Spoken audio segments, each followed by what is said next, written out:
சொல்ல மாட்டாரு. நானாலும் தாங்கிட்டு நானு ஜெபத்திலேயே வச்சுக்கிட்டு இருந்தேன்.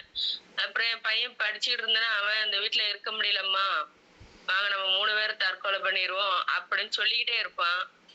இவரும் எனக்கு நிம்மதியா இல்ல அப்படிம்பாரு. ஆனா நான் மட்டும் ஜெபிச்சுக்கிட்டே இருப்பேன். ஏசப்பா அந்த வீட்ல எந்த ஒரு சூழ்நிலை நடக்கு, எனக்கு தெரியலப்பா அப்படின்னு சொல்லிக்கிட்டே இருப்பேன். ஆனாலும் என் வீட்ல வந்து நான் சமையல் பண்ணிட்டு இருப்பேன். திடீர் தூக்கி வீசும். எங்க போய் கிடப்பேன்? பெட்ரூம்ல கட்டில்ல போய் கிடப்பேன். ம். வீடு தொடச்சுக்கிட்டு இருப்பேன். அப்ப தூக்கி வீசும். இப்படி அடிக்கடி எனக்குள்ள ஒரு ஆனா பாருங்களேன், தூக்கி வீசினாலும் அந்த நேரத்துல தேவனுடைய கரம் என்னை தாங்குனதுனால ஒரு அடி இல்ல, ஒரு சேதாரம் இல்ல. அதனால வீட்டுல சூழ்நிலை போராட்டம் மாறல. அப்போ ஏதோ ஒரு கிரியை இங்க வந்து நடமாடிட்டு நான் கண்ணால பார்த்தேன். ஏசப்பா இப்படி இருக்கு என்ன செய்யன்னு. அப்போ என் ஃப்ரெண்டு கிட்ட நான் சொன்னேன், அப்போ நீ ஊழியக்காரங்களா, அவங்க ஜெபிக்கிறவங்க தான், ஆனா அவங்க வீட்டுக்கு எங்க கணவர் வந்து வரக்கூடாது அப்படின்னு சொல்லிட்டாரு. அதனால அவங்க வந்து ஜெபம் பண்ணிட்டு சொன்னாங்க, நீ ஊழியக்காரங்களை கூப்பிட்டு ஜெப கூட்டம் வைனாங்க. நான் எத்தனை ஊழியக்காரங்களையும் போய் கூப்பிட்டேன்.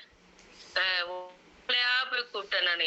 நான் அப்ப வந்து ஆவிக்குரிய சபை போனாலும் விஷயங்கள் வந்து சொல்ல மாட்டேன். ஏன்னா அந்த பாஸ்டர் வந்து எங்க சொந்தக்காரனால எல்லாத்தையும் சொல்லிடுவாங்கன்னு ஒரு பயத்துல சொல்லாம இருந்தேன். சர்ச்சு இப்பவுமே நல்லா இருக்கும், வார்த்தை வரும். வீட்டுக்கு வந்தேன்னா எனக்கு எல்லாமே எனக்கு தலையில மாறிடும். அப்போ நானு கூப்பிட்ட ஒரு ஊழியக்காரங்க கூட வரமாட்டாங்க. ஆமா உன் வீட்டுக்கு வர முடியாது போ அப்படின்னு இறக்கி விட்டாங்க. அப்படி இருக்கும்போது நான் நினைச்சேன், ஒவ்வொரு சர்ச்சைக்கு ஒவ்வொரு சபைக்கு இது எங்கெல்லாம் ஜெபக்கூட்டம் நடக்கும் அங்கெல்லாம் விடுதலை வராதா, என் வீட்டுல சூழ்நிலை வராது. அப்பவும் மாறல. அப்ப நானு சப்பா அப்படி இருக்கேன் என்னச்சி அப்படின்ட்டு நானே இந்த பிரேயர்ல இணையக்கூடியான வாய்ப்பு என் தேவன் தந்தார்.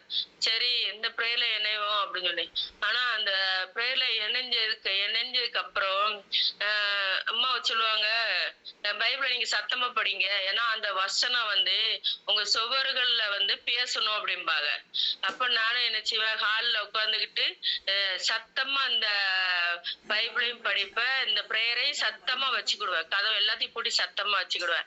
ஆனா என்ன நடந்தது பாருங்களேன், அந்த சத்தம் வந்து அந்த வசனம் வர வர வர சத்துருக்கு வீட்டுக்குள்ள இருக்க முடியல. ஏன்னா நான் என் கண்ணால பார்த்தேன், 10 சர்ப்பத்தை நான் அந்த வீட்டுல இருந்து வெளியே வரும்படி ஆண்டவர் வந்து அந்த அந்த ஒரு அவரோட வல்லமை இந்த வீட்டுக்குள்ள இறங்க இறங்க அதால இருக்க முடியல. நான் பெட்ரூம்ல இருந்து முழிப்பு வரும், எதுக்கு முழிக்கிற அப்படின்ட்டு கால்ல இருந்து பார்த்தா அது படுத்து கிடக்கும் உயிரோட. இது கனவுலங்க, நிஜம். நான் தேவனுக்கு முன்பா சொல்லுதேன், நானே செத்தரலாம் அப்படிங்கிற மருந்தெல்லாம் வாங்கி வச்சு வாழ்ந்த நாள் உண்டு. ஏன்னா அந்த சூழ்நிலை தான் வீட்டுல இருந்துச்சு. ஏசப்பா அந்த கூடாரம் கட்டி கொடுத்தது ஏசப்பா அவரு கிருபையினாலதான். இந்த கூடாரத்தை வந்து நீங்க தானே எனக்கு பேரை கொடுத்தீங்க, ரொகோபாத்துன்னு சொல்லி நீங்க தான் பேரை கொடுத்தீங்க. அப்ப அந்த கூடாரத்துல நாங்க இருக்க முடியலையா அப்படிலாம் கேட்ட நாள் உண்டு. ஏன்னா அப்படி ஒரு சூழ்நிலை கடந்து போ. அப்ப திடீர்னு பார்த்தா கிச்சன்ல கிடக்கும். ஆனா பாருங்களேன், எங்கேயுமே நவள முடியாது. அத அவரு ஏசப்பா ஒரு பாதத்துல நசுக்கி வச்ச மாதிரி அதே இடத்துல இருந்து சுத்திக்கிட்டே இருக்கும். அப்படி 10 இது எடுத்தேன் பாருங்க. ஆனா என் கையாலதான் அடிச்சேன். ஆனா ஒரே ஒரு இது மட்டும், என் கணவர் படுத்து கிடந்த பாய்க்கடியில அது செத்தே கிடந்துச்சு. நான் பாய சுருட்டுற செத்து கிடக்காது. ஏசப்பா எவ்வளவு கிருபையா வச்சிருக்காரு இதுல. ஏன்னா இந்த பிரேயர்ல வர்ற வார்த்தை அந்த பைபிள் வசனம் தான் வருது. அந்த வசனத்தை பிடிச்சுக்கிட்டு நானு அனுதினமும் கண்ணீரோடு நானு கதறி அழுதேன் இந்த பிரேயர்ல. அப்போ ஒரு நாள் கூட நான் மிஸ் பண்ண மாட்டேன். அன்னைக்கு நான் மிஸ் பண்ணா நான் எத்தோ இழந்த மாதிரி அப்படியே எனக்கு போயிரும். இந்த ஜெபத்துல வர வர வர இந்த அந்த 10 இதுவும் வெளியே நான் கையால சாகடிச்சேன். அதுக்கப்புறம் இந்த ஒரு ஆவி நடமாடி இருந்துச்சு. அந்த ஆவியும் வெளியே போயிட்டு அது சொல்லுது, உன் வீட்டுக்குள்ள வர முடியாது நீ என்கிட்ட சொல்லிட்டே போச்சுங்க. எனக்கு எதுக்கு இப்படி எல்லாம் ஏசப்பா, அப்போ ஏசப்பாட்ட ஏசப்பா இப்படி எல்லாம் வருது. இது எல்லாம் வந்து அனுப்பப்பட்ட கிரிய. ஒரு ஊழியக்காரங்களும் வர மாட்டாங்க. ஏன்னா நானும் அந்த தற்கொலை போயிடணும் எதுக்கு வாழ்ந்து, ஒரு பக்கம் கடன், ஒரு பக்கம் இந்த நிம்மதி இல்ல, ஒரு பக்கம் இந்த பலவீனம். எனக்கும் பலவீனம் வந்துருது. என் பிள்ளைக்கும் 10 நாள் லீவுன்ட்டு சென்னையில இருந்து இங்க வருவான், அவன் மறுநாளே ஓடிடுவான். வீட்டுக்குள்ள இருக்க முடியல, இந்த வீட்டுக்குள்ள வந்தாலே அந்த எண்ணங்கள் வந்துருதுமா, நீ என்ன ஜெபம் பண்ணுத, ஏசப்பா உன் ஜெபத்தை என்ன அப்படி எல்லாம் 2 பேரும் பேச ஆரம்பிச்சிட்டாங்க. ஏசப்பா நாம தூசிக்கப்படக்கூடாது தகப்பனே, எனக்கு உங்களை அறியாத நான்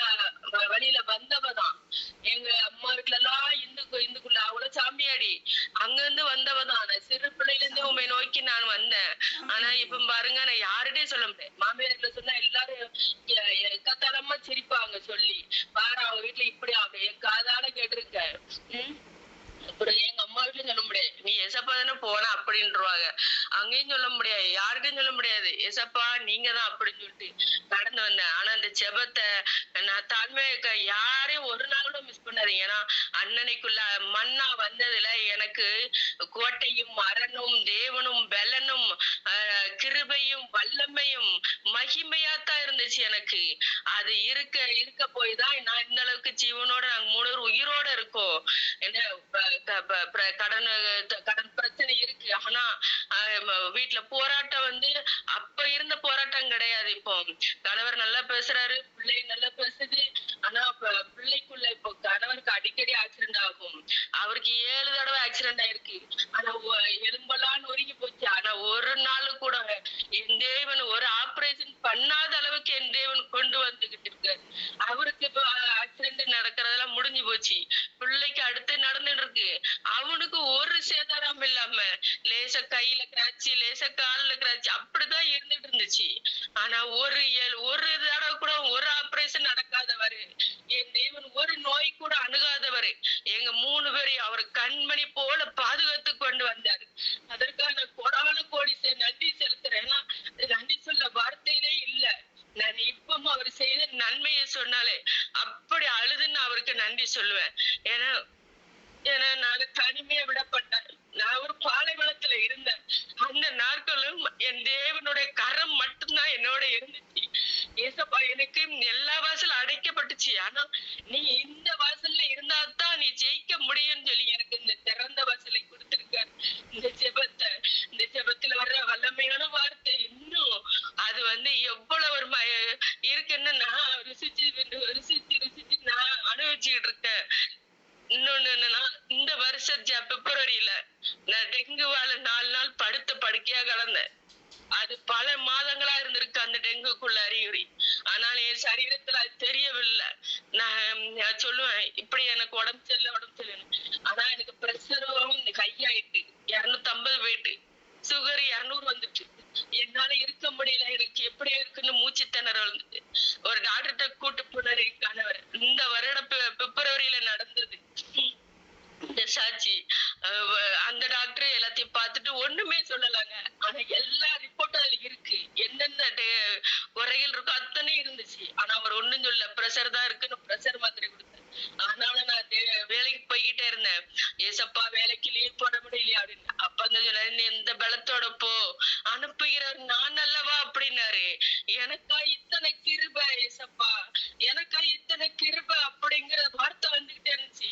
சரி அப்படின்னு என் கணவர் யூடியூப்ல போய் அந்த ரிப்போர்ட் எல்லாம் அடிச்சு பார்க்கும்போது அது டெங்கு, அவங்களுக்கு பிரஷரு சுகர் எல்லாம் கையா இருக்கு, கொழுப்பு கெட்ட கொழுப்பு நிறைய இருக்கு அப்படிங்கிற ரிப்போர்ட்ல வரையும். என் கணவர் போன் பண்ணி நீ உடனே வேலையில இருந்து வா, இன்னொரு டாக்டர் கூட அங்கேயே போய் பார்த்தா அங்கேயே அதே ரிப்போர்ட் தான். டாக்டர் கேட்கற நீங்க என்ன செய்றீங்க, நான் வேலைக்கு போயிட்டு இப்பதான் வர அப்படின்னு. அவரு ரிப்போர்ட்டை தூக்கி டேபிள்ல போட்டு, அவரு ஒரு கிறிஸ்தவ தான், எப்படி நீங்க உங்களால எப்படி பேச முடியுது, இந்த மாதிரி ரிப்போர்ட் உள்ளவங்கலாம் பெட்ல அட்மிட் ஆயிருவாங்க, நீங்க இப்ப எங்க இருக்கும் தெரியுமா, ஹாஸ்பிட்டல்ல அட்மிட் ஆகி ஐசியூல தான் இருக்கும்னாரு. இல்ல டாக்டர், இல்ல சார் நான் வந்து அப்பெல்லாம் இருக்க மாட்டேன், ஏசப்பா என்னை விடவே மாட்டாரு, இப்படித்தான் பேசினேன். என் கணவர் சொன்னாரு, அவ எப்பவுமே வந்து எல்லாத்தையும் விட அவ வந்து ஏசப்பா அப்படின்னு சொல்லி ஜெபம் பண்ணிக்கிட்டே தான் இருப்பா, அவ ஜெபத்தினாலதான் இன்னைக்கு ஜீவனோட இருக்கா, தேவனுடைய கிருபைதான் சொல்லி இந்த கணவர் அந்த டாக்டர் சொல்லி அவர் ஆச்சரியப்பட்டாரு. அவருடைய கிருபையினாலதாம்மா நீங்க இப்படி நடமாடுதீங்க, நீங்க வீட்டுல போய் ரெஸ்ட் எடுங்க, படுத்த படுக்கையா இருக்கணும், நீங்க வந்து எந்திக்கிறது பாத்ரூம் போறது பல்லு வளர்க்குறது அதுக்கு மட்டும் தான் எந்திக்கணும்னாங்க. என் கணவர் என் பிள்ளையும் அப்படி தோண்டு போனாங்க. இப்படி இருக்க படுத்த படுக்கை ஆயிட்டால என்ன செய்யாடு, ஏன்னா அவங்க 2 சிக்கானா எனக்கு சிக்க ஆயிரும். அதனால என் தேவன் எனக்கு கொடுத்த பலத்தோட அவங்களுக்கு நான் செய்வேன், எல்லாமே சரியாயிரும் எனக்கு.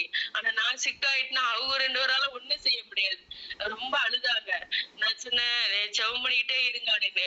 என் பையன் சொன்னா, ஏமா நீ ஏசப்பா ஏசப்பான்னு சொல்லி அம்மா இப்படி படுத்துட்டியம்மா அப்படின்னு. 5 நாள் அம்மா எனக்கு இப்ப போன் பண்ணுதாங்க, சிஸ்டர் எப்படி இருக்கீங்கன்னு கேட்டாங்க. நான் அது வரைக்கும் நான் சொல்லவே இல்லை. ஏன்னா என் குடும்ப சூழல்ல அம்மா கையும் தெரியும், அவங்க ஜெபத்துல எப்பவுமே எனக்கு பண்ணிக்கிட்டு இருப்பாங்க. அதனால சரி அவங்க தொந்தரவு பண்ண வேணாம் அப்படின்னு விட்டுட்டேன். 5 நாள் அவங்க பண்ணுதாங்க. நான் பயிர் வாசிச்சுட்டு இருந்தேன். ஏசப்பா நீ லதாட்ட பேசுன்னு சொன்னாங்க. அதான் சிஸ்டர் நான் உங்களுக்கு அடிக்கிறேன். அப்ப நானு சொன்னேன். ஏம்மா இப்படி நான் நடந்தது சொன்னேன். அதான் ஏசப்பா பேச சொல்லியிருக்காங்கம்மா. 4 நாளா இப்படி இருக்கீல அப்படின்னு. நான் ஏசப்பா நான் ப்ரேயர் பண்ணிக்கிறேன்னு சொல்லிட்டு அம்மா எனக்காக 2 பேரும் ப்ரேயர் பண்ணாங்க. சரி. நான் என்ன செஞ்சேன், மறுநாள் ஞாயிற்றுக்கிழமை என்னைய சனிக்கிழமை வந்துச்சு. என்னைய சர்ச்சு எங்க வீட்டு பக்கத்துல ஒரு சர்ச் உண்டு. என்னைய அந்த சர்ச்சில் கொண்டு என்னைய கொண்டு விட்டுருங்க. நடந்து போக முடியாட்டாலும் என்னை வண்டியில வச்சு எப்படியாவது கொண்டு விட்டுருங்கண்ணே. நீ எப்படி எந்திப்ப எப்படி இல்ல என்னைய கைப்பிடிச்சாவது கூட்டு போயிருங்க அப்படின்னு. கைப்பிடிச்சு உள்ளதாங்க போய் உட்கார்ந்து அழுது ஜெபம் பண்ணேன். ஏன்னா என்னோட பாவத்துக்கு எல்லாத்துக்கும் சேர்த்து என் தேவன்கிட்ட கேட்டேன். அழுது ஜெபம் பண்ணிட்டு கணவர் நீங்க போங்க நான் தன்னால நடந்து வந்துருவேன் அப்படின்னு. அது வரைக்கும் எங்க வீட்டுல எப்படி போவேன்னா செவரை பிடிச்சிக்கிட்டே பாத்ரூம் போவேன். என்னைய உட்கார்னாலே என்னை தூக்கி வச்சு தண்ணி கொடுப்பாங்க. அப்படி இருந்தேன் நானு அந்த நாள்ல. அப்போ சர்ச்சு உள்ள போயிட்டு ப்ரேயர் பண்ணிட்டு 1 மணி நேரம் கழிச்சு வெளியே வாரங்க. நான் தன்னால நடந்து வந்தேன். தன்னாலதான் நடந்து வந்தேன். என் கணவர் எங்க அண்ணன் வந்து என்னை பார்க்க வந்தான். அவன்கிட்ட சொல்றாரு சர்ச்சிலும் கொண்டு போய் நீ விட்டுருங்கன்னு அடம் பிடிச்சா. நானும் பயந்து போயே விட்டேன். ஆனா இப்ப பாருங்க அவ தன்னால் நடந்து வரா. எந்திரிச்சா சந்தோஷம். இனிமே எனக்கு கவலை இல்லை. ஏன்னா நான் வந்து எந்த பலவீனத்தோட இருக்கக்கூடாதுங்கிறதா அவங்க 2 பேரோட இது. ஏன்னா அவங்களுக்காக நான் ஜெபிக்கிறதுனால அவங்க வந்து நமக்கு ஒண்ணுதான் இப்ப ஜெபம் பண்ணுவான், இவளுக்கு ஒண்ணா நம்ம என்ன செய்ய அப்படிங்கறது தோண்டி போயிருவாங்க. ஆனா இந்த ஜெபத்தை எழுந்ததுக்கு அப்புறம் தான் என் கணவர் என் பிள்ளைகிட்ட நல்லா பேசுறாங்க. நாங்க குடும்ப ஜெபம் பண்ணிக்கிட்டே இருக்கோம். இப்ப இடையில கொஞ்சம் இல்லாம போயிட்டு மறுபடியும் எனக்கு தேவன் எனக்கு குடும்ப ஜெபம் பண்ணுன்னு சொல்லி வார்த்தை எனக்கு வந்துகிட்டே இருந்துச்சு. என் கணவர்கிட்ட சொன்ன சரி பண்ணுவோம் அப்படின்னாரு. அதுக்கப்புறம் அந்த ஜீவனுள்ள சாட்சியான வாழ்ந்துகிட்டு இருக்காங்க. அதுக்கப்புறம் போன மாசத்துக்கு முந்தின மாசம் என் பையன் இப்போ 4 வருஷம் காலேஜ் முடிச்சுட்டான். முடிச்சதுல அவனு பயங்கர போராட்டம். காலேஜ்ல எக்ஸாம்லாம் எழுதக்கூடாதுங்கிற சூழ்நிலாம் வந்துச்சு. ஆனாலும் என் தேவன் அன்ன தினமும் நானே ஏசப்பா ஏசப்பா நீங்க தான் பாடுன்னு எல்லாம் வச்சு சொல்லி ஜெபம் பண்ணுவேன். அவர்கிட்ட எதையுமே நான் சொல்லாம இருக்கவே மாட்டேன். என் மனசுக்குள்ளே நான் பட மாட்டேன். நான் சொல்லி சொல்லி ஜெபம் பண்ணுவேன். ஆனா ஹாஸ்டல்ல இருக்கும்போது அவனுக்கு சிக்கன் பாக்ஸ் வந்ததுனால 1 மாசம் வீட்டுல வந்து படுத்துட்டான். அப்ப நான் சொன்னேன் ஏசப்பா அதுல அவனுக்கு கேம்பஸ் இன்டர்வியூல வேலை கிடைக்காம போயிட்டுங்க 4 வருஷத்துல. அவன் கூட சேர்ந்தவங்கள வேலைக்கு போயிட்டாங்க. ஆனால் என் தேவன் அவனை உயர்ந்த அடைக்கலத்துல இயேசு போல அவனுக்கு வேலை கொடுப்பேன், அவைக்குரிய வாழ்க்கையை கொடுப்பேன்னு அவர் சொல்லிக்கிட்டே இருக்காரு. அந்த வாக்குத்தத்தத்தை நிறைவேறும். நான் காத்திருப்பேன் ஏசப்பா அப்படின்னு. போன மாசம் முந்தின மாசம் இப்ப மறுபடியும் ஒரு இது படிக்கிறதுக்கு சென்னையில தாங்க இருக்கான். அவன் சோழிங்கநல்லூர்ல வரும்போது லாரி சைடு வந்திருக்கு. அந்த லாரி இவனை மோதிடக்கூடாதுன்னு சொல்லி அந்த பேரிகார்ட்ல மோதி அதுல கீழே விழுந்ததுல விழா எலும்புல வந்து பிராக்சர் ஆயிட்டு எனக்கு போன் பண்ணுதான். இவன் இப்படி ஆச்சு மாடி நீ ப்ரேயர் பண்ணிட்டு இப்ப ஜெபம் பண்ணிட்டு போனியானா? நான் ஏசப்பாட்டு சொல்லிட்டு தாம்மா ஜெபம் பண்ணிட்டு தான் போனேன். ஏசப்பான்னு சொல்லிக்கிட்டே தான் போனா. அதான் நீ உன்னை இவ்வளவு தூரம் ஏசப்பா தாங்கி இருக்காரு. அவரு கரத்துல உன்னை வச்சிருக்காரு. நீ கவலைப்பட.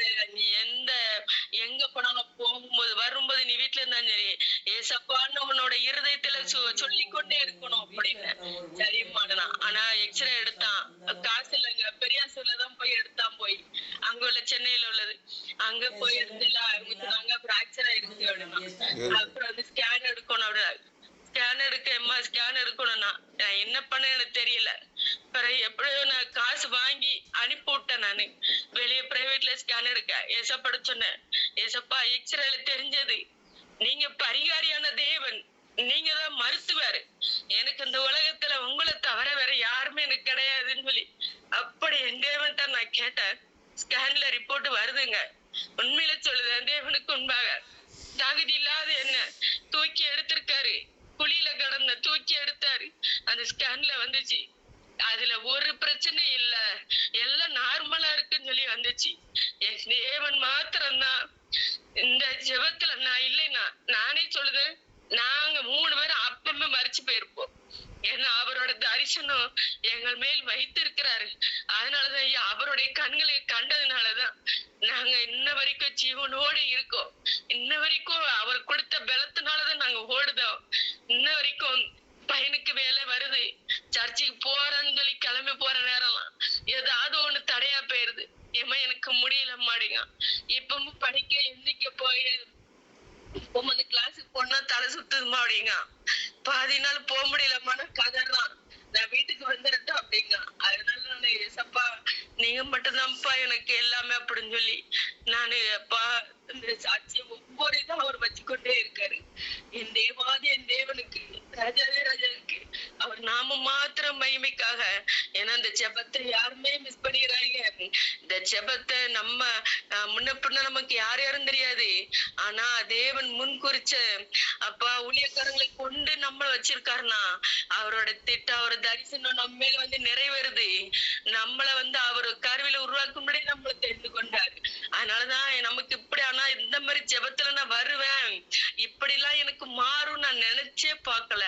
நினைக்க முடியாது கிரகிக்க முடியாத அதிசயத்தை அவர் நமக்கு செஞ்சுக்கிட்டு இருக்காரு.